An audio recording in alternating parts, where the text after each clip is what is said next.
Hey, it's Mark, RPM Tesla. We got two beautiful Model Ys. We want to show everyone the difference between dry molded carbon fiber versus wet molded. And the only way to see it is side by side. So there's two big differences. Number one, the look, the weave pattern, the clarity of dry molded carbon fiber, the consistency, and then here you look at wet.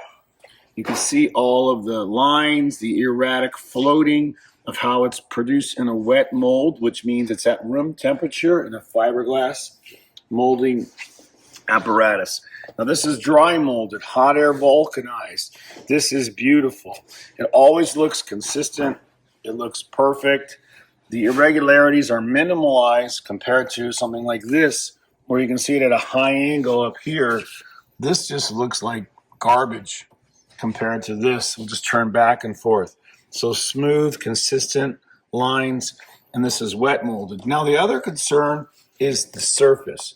Now in wet molding, you can see lots of orange peel, and it only gets worse over time. It cracks, it chips, it gets very, very wavy.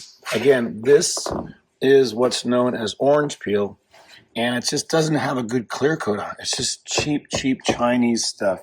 This is completely smooth, polished to a T, and this is all we carry for our body kits here at RPM for the Model X and the Model 3 and the Model Y replacement diffusers, side skirts, everything on the vehicle, dry molded carbon fiber. It's going to hold up over many years. It's going to look perfect.